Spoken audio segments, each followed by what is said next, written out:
If you could wave a magic wand and boom, you're in your ideal day, what would that day be like? How does it compare to how yesterday went? How much of yesterday revolved around other people's agendas rather than your own?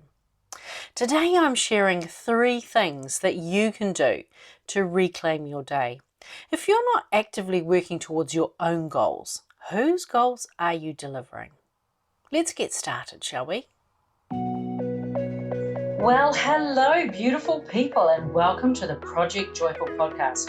I'm your host, Tracy Tutty, your medical herbalist and high performance coach. So, hey, Project Joyful isn't just about being happy. It's about consciously creating a life you love. It's about remembering how to reconnect with your soul-centered joy. You know, that joy that comes from doing what you love, from living on purpose, and from being in a life that allows you to experience deep joy moment by moment. So hey, let's get started, shall we? Today's episode leads on from our conversation last week about distractions. I remember years ago when I was predominantly working as a stress therapist, using a combination of mindfulness coaching and biofeedback, I would help stressed out executives get their lives back by reducing the impact of high chronic stress on their health, their well-beings and their relationships. At the end of one particular session where we were celebrating a client's progress, she looked at me and she said, "I feel like I've got my life back." Yes, I thought to myself. Then she said, "So what do I do now?" It reminds me of that gorgeous poem by Mary Oliver called This Summer Day. She says, "Tell me, what is it you plan to do with your one wild and precious life?" But my question to you today isn't about your big, hairy, audacious goal or your reason why. I'm not talking about your fledgling business or even your fully grown business. Today I'm getting in amongst the weeds. If I was to look at your calendar for last week, what would it tell me? It would show me what mattered most last week. Where did you put your focus and attention? How much time did you allocate to your own agenda, to delivering on your own goals as opposed to somebody else's goals or somebody else's agenda? My invitation to you is to reclaim your day and determine your own agenda. I know you're not here for an ordinary life, else we wouldn't be chatting each week. A great life really just happens. It's designed, it's curated. So take your day back from distractions using the framework we discussed last week. Say no thank you to conformity as you craft your own path. Decide upon, communicate, and most importantly, enforce those boundaries.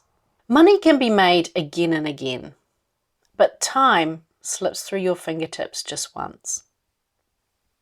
I know this call to action isn't easy, but by reclaiming your day increment by increment, you can begin to live your best life.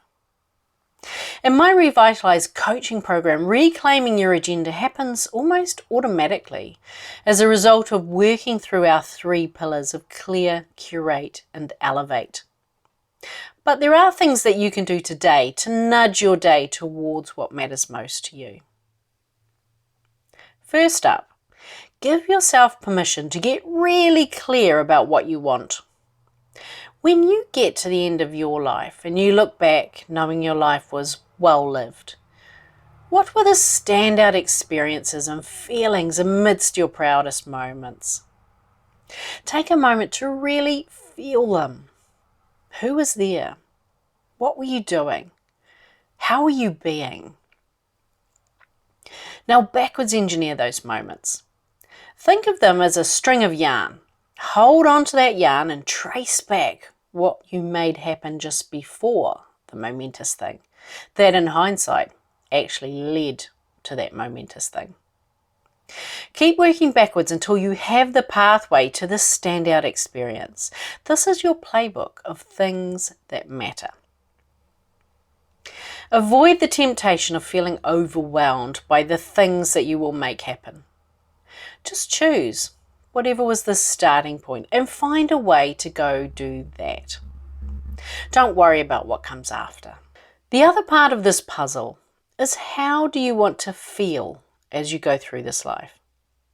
In Revitalize Coaching, we call these your guiding life feelings. What's the overall feeling you'd like each day to create the sensation of? Is it peace, joy, contentment? What's yours? Now here's the piece that most people don't know. Too many experts are encouraging people to focus on what do I need to do in order to feel that way? For example, what do I need to do to feel peaceful? Well, let's flip it on its head using peace as an example. How does peace show up in your body? If I asked you to describe the sensations you have in your body when you are full of peace, i.e. you're peaceful, how would you describe it to me? As you're thinking about describing this sensation that we call peace, what's happening? You're beginning to feel peaceful. Peace isn't something you need to get. It's already within you. Your job is to hold that sensation within your body. Okay, so last week we talked about how to set down distractions. Next week is boundary week. You're going to love that framework. This week has 2 parts to it. Part 1, get really clear on what you want and the steps to generate what you want. Then find a way to do the thing that you placed at the start of that thread. Part 2 is to decide on the overall feeling, your guiding life feelings, and practice holding the sensation in your body. Now the final part for today is the most fun. It's a celebration, baby. Do you celebrate? The small wins and the big wins? The, hey, I was consistent today, yay me's. Here's a prompt to get the celebration juices flowing. Here we go. On a daily basis, I could have more little moments of celebration in my life by focusing on... I'm going to drop that prompt on Instagram this week. I'd love it if you told me what you were choosing to focus on. So 3 small tweaks to take back your agenda. First of all, get really clear on what you want and do one thing each week to move on delivering that. Number 2, decide how you want to feel and practice holding that sensation in your body. And number 3, little moments of celebration sprinkled throughout your day. Sending you lots of love. Bye for now. Hey, thanks for listening to today's podcast. Can I ask you a favour? If our conversation spoke to you today, could you please take a moment to leave a 5-star review? Your review will help people discover this podcast, and together we can create a world where there's even more love and more laughter. And if you want to hear more from the Project Joyful podcast, just click the subscribe button. Bye for now.